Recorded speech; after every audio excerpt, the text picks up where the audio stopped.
What's up, Nerd Nation? How's it going? Welcome to the first of what I'm calling Battle Reports. This series is going to break down the key moments from my Empire Total War campaign, specifically our slightly cursed run with the Ottoman Empire. We'll be diving into the major battles, land and naval, along with the decisions that got us there, for better or worse. And if you want a say in how this campaign unfolds, jump into the comments or catch me live, because some of these decisions, they're not getting any easier. Alright, so let's break down the start of this campaign. Before I even launched Empire Total War, I went digging. I wanted to know what's the most cursed start in the game. And across Reddit, across forums, the answer kept coming back the same: the Ottoman Empire. So naturally, chat, that's exactly what I picked. Now, here's why this start is such a nightmare. You're sitting dead center on the map, and you're surrounded on all sides. To the north, you have Russia. To the west, basically all of Europe. To the east, Persia. And to the south, Morocco. Now, technically, we're allied with the Barbary states, but Morocco's really doesn't like that arrangement. So even your safe borders are not safe. On top of that, we start with a protectorate, Crimea. Sounds helpful, right? Yeah, except Crimea is already at war with Russia, which means so are we. Now, quickly, here's a history moment for all you history buffs out there, because, this part is actually wildly accurate, all right? Crimea has always been a problem child in the region. For a long time, it was controlled by the Crimean Khanate, originally tied to the Mongols, and later became a protectorate of the Ottoman Empire. It had a lot of autonomy, but it was still under Ottoman influence. And during this period, raids, especially by groups like the Cossacks, were incredibly common across the region. But here's where it gets interesting. In 1783, Catherine the Great annexes Crimea into the Russian Empire, which is exactly the kind of pressure we're dealing with in this campaign. And honestly, that tension over Crimea never really goes away. It gets passed around. It gets transferred during the Soviet era, and even today it's still one of the most disputed regions in the world.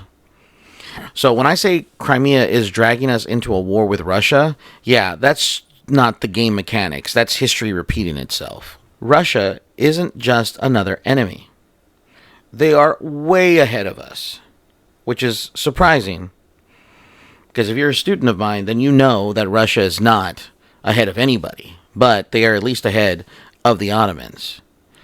They have better troops, more professional armies, and they have a stronger infrastructure. Meanwhile, we're sitting here with outdated forces, weak development, and an empire that looks strong on paper, but it's barely holding itself together. So I'm going to take this time to introduce a mechanic that I am calling the Divan. What is the Divan? Well, it's going to be a core mechanic for this campaign. Now, I'm not playing alone for this run. I'm actually going to use ChatGPT. That's right, I have turned ChatGPT into my personal Imperial Council. Each member of the Divan has their own personality, their own priorities, and their own opinions about how the Empire should be run. I give them the situation, they give me advice, and sometimes, they do argue. But here's the catch. The council can't actually see what's happening on the map. They only know what I tell them. So every decision they make is based on my version of reality, and not necessarily the truth. Which means miscommunication, bias, and some very questionable strategies are all on the table. So when I present them with the state of the empire, surrounded, outmatched, and already at war, things got heated pretty off the start. Blame started flying, strategies clashed, and for a moment it looked like the empire might collapse before the first real move was even made.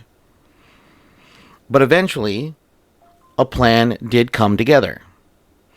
And the Divan agreed, and we would reconvene in 10 years. That's 20 in-game turns. And until then, the strategy was clear. The first thing that we decided was that we're going to defend Crimea. We want to deny Russia any access to any warm water ports at all costs. Second, we had to modernize the army.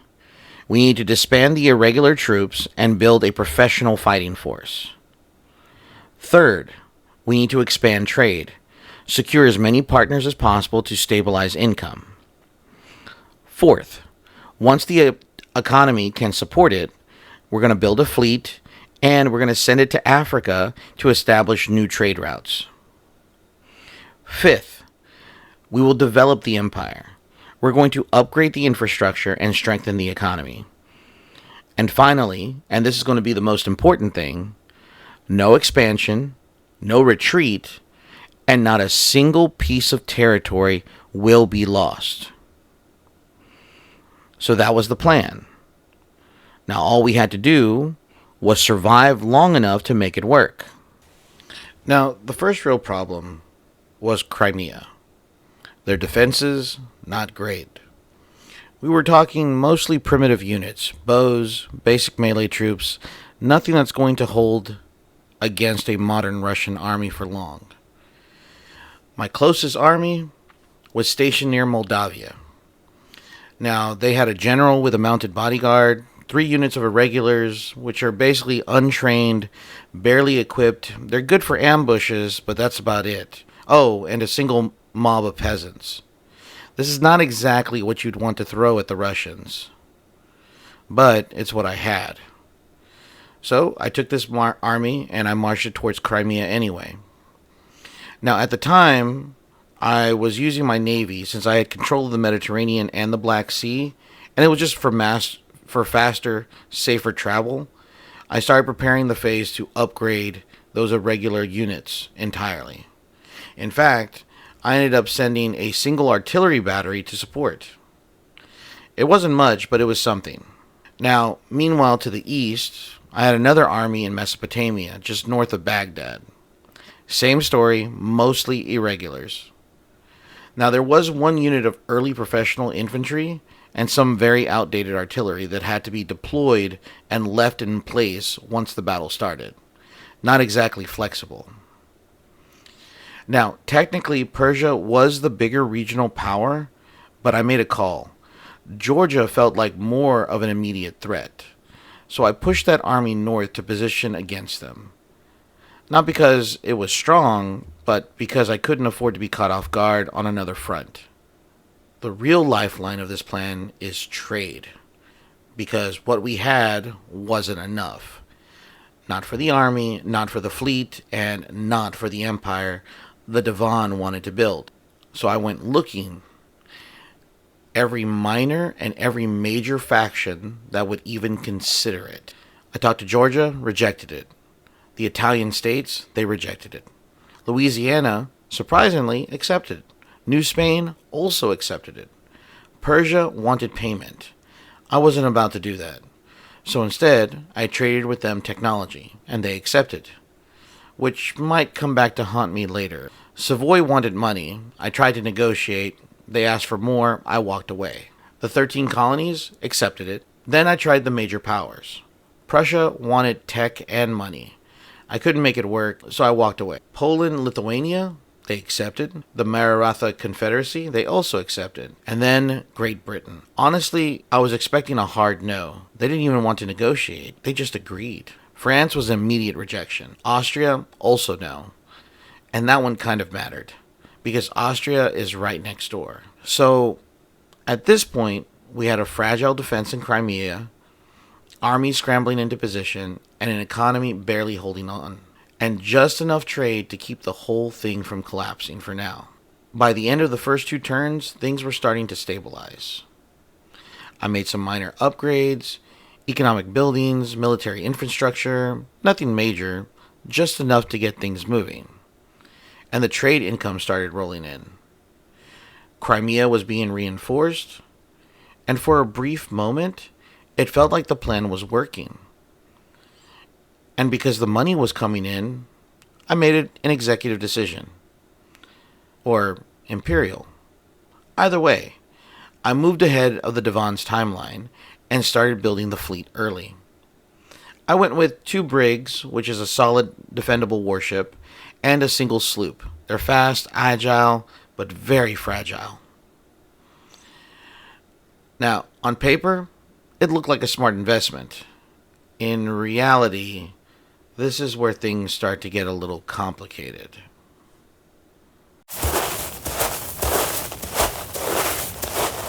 Now, Russia was close. They weren't committing to a full attack. They were just probing and harassing, testing the edges. But I'm going to hold my position. I didn't want to overextend, and I didn't want to make mistakes. If a battle was going to happen, it's going to happen on my terms. And then everything started happening at once. Morocco declares war on the Barbary states. Now, normally that's not my problem, but they are my buffer. If they collapse, Egypt is exposed, which means I might have to open a second front. And this is something I absolutely don't want to do. And then came Venice. They declared war, and suddenly the Mediterranean isn't safe anymore. Now, Venice isn't a major land power in the region, but they do have a very strong navy, stronger than mine, and that's a problem. Because they immediately started raiding my trade routes, which means the economy, the entire plan, is now under threat. And for a moment, I honestly realized something. I probably shouldn't have built that fleet. At least not yet. Now, I control Athens. They hold a small settlement called Patras, which is right next door, with a strong military presence. I do have a garrison of 2 professional units and 1 irregular unit. It's not really enough, not even close. So I start scrambling. I start construction of the walls in Athens and a barracks to get upgraded reinforcements as soon as they come in. But there's a problem. It takes 3 turns for the barracks to finish construction and 4 turns for the walls. And Venice, they're not going to wait. With Venice pressing things from the west, I couldn't afford another surprise. So then I began to shift focus. Georgia had to be contained. And that meant building up a second army, fast. So just like that, the plan was still alive, but now it's being tested on every front.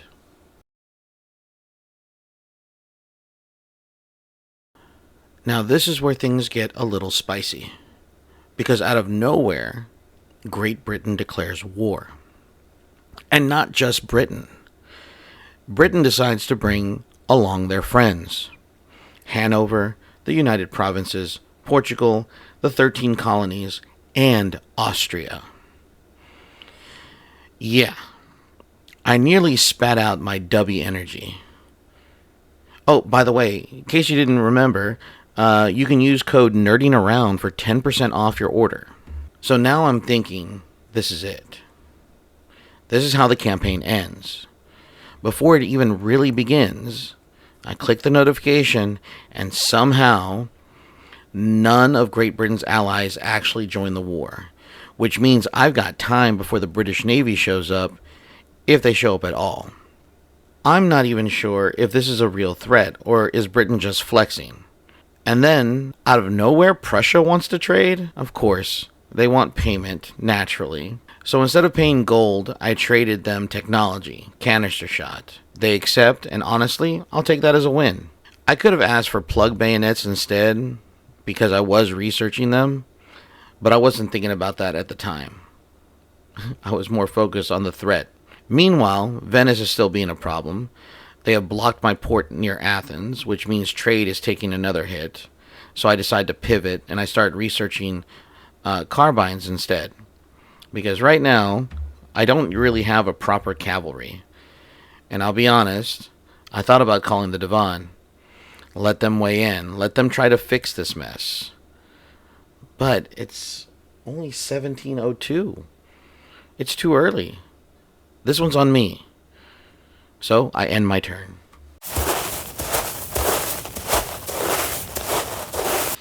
Now, the spring of 1703 was very quiet. I only spent time construction, building upgrades, and also the expeditionary fleet was sent to Africa. But then, Russia decides to offer peace. They wanted 2,700 gold, no guarantees, and no promises about leaving Crimea alone. Just money. So naturally, I rejected it. Because if I'm paying that much, I need more than hope. And then Venice makes their move, and they attack from Patras, about 500 men, a general, 2 units of pikemen, and militia. On my side, 560 men. 2 units of infantry, a mix of irregulars, and I'm not going to lie, I'm feeling very good about this one. Which, in hindsight, should have been my first warning. This is an official record submitted to the Divan, authored by surviving officers and witnesses of the Azars. Winter 1703, outside of Athens. All civilians were ordered to prepare. Those too old to flee were told to defend their homes. The rest were sent to the hills. The army, under the command of a captain, took position north of the city on the high ground. Formations were drawn into ranks of 2. 1 unit of Azars held behind a stone wall overlooking the valley. Another concealed themselves in brush nearby, waiting. The Israeli infantry took position atop the ruins at the hill's crest. The Baji bazooks remained unseen, held in reserve, waiting. In the distance, the Venetians formed. No artillery, a mercy. And so, we waited for them to cross the valley. The order came. The Israeli advanced, ranks of 2, steady, disciplined. They would meet the enemy first. Gunfire broke the silence.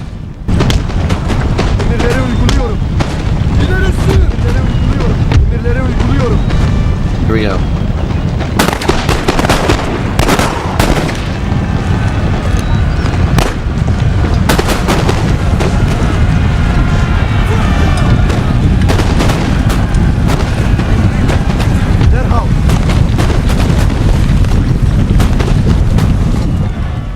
The Venetians climbed the hill under fire and did not stop.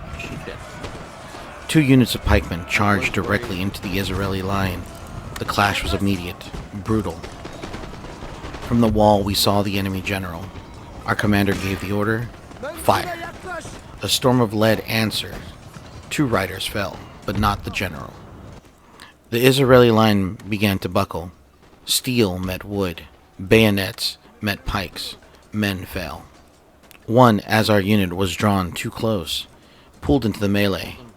We watched as rifles were swung like clubs.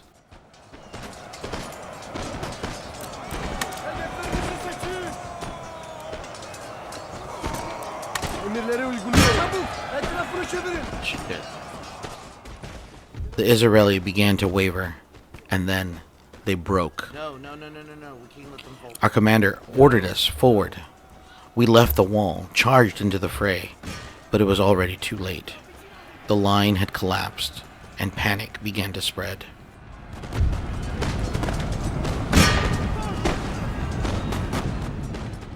We saw them run, and then we were surrounded. The pikemen came at our flank. Gunfire behind us, steel to our side. We were trapped. The captain signaled for support, but none came. Not yet. I swung my rifle until my arms failed me. I heard bones break. I saw men fall. And still, they came. Then, the Baji bazooks arrived, a scream of steel and fury. They crashed into the pikemen, sabers flashing, and for a moment, the line held. But the Azars broke again and fled.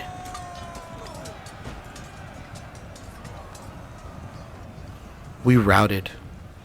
Our commander gone, dead or missing. But as we fled, we looked back. Athens was behind us, and still under threat. So we turned, we rallied what men we could, and fired into the enemy once more. The captain had called the Israeli back, and for a moment there was silence. Men gasping for breath, bleeding, exhausted. Alright, come on, reform.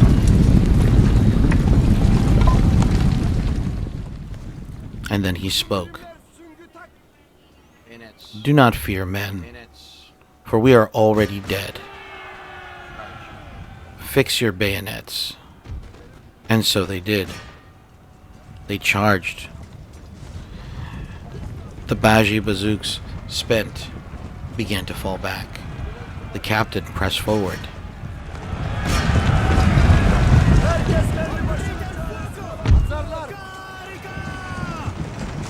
Come on.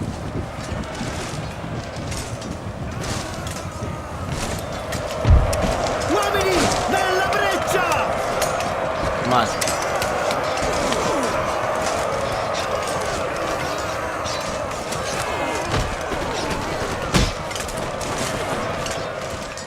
Come on, boys. He cut down one man, and then another, before two pikes struck him from behind, and he fell. The line began to falter. Men began to lose heart. And then the Venetian general fled. Come on.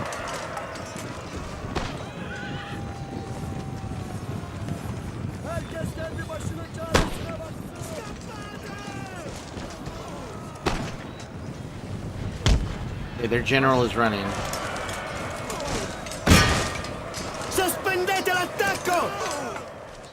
His banner had turned. His men had saw it, and they began to break. The militia routed first.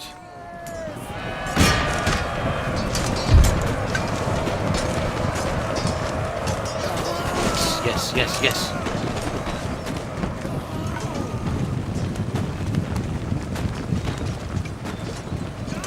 Oh, they're wavering. They're wavering.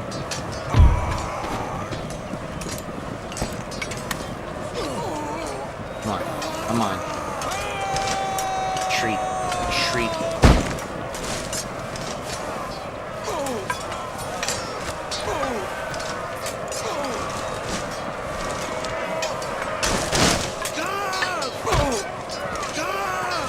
They're exhausted. Come on.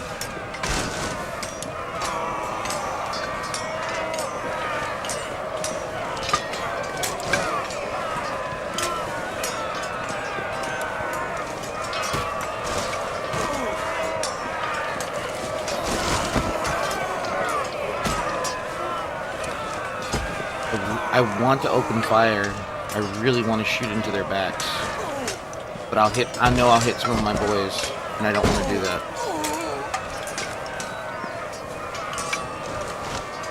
Come on.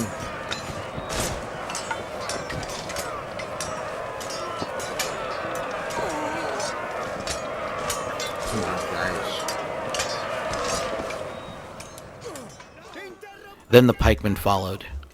The field was ours. Well, that's it. My first battle report.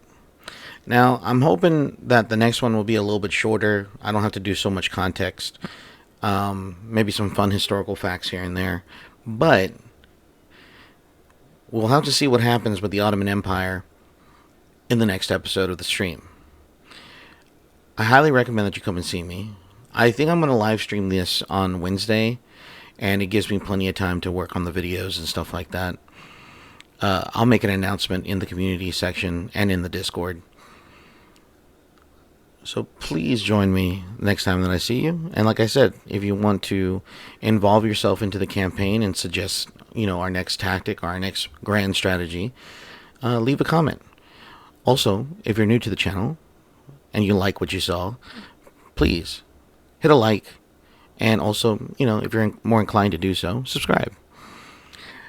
Now, I just wanted to make this a quick announcement. I have managed to commission an artist for a 2D model. I'm actually looking forward to it. From what I've been seeing from the sketches and some of the feedback, and the artist seems to be really talented. So hopefully it comes out really, really good, and I will hopefully see you when the model's ready. All right, guys, I will see you all later. Take care of yourselves and each other. Bye-bye.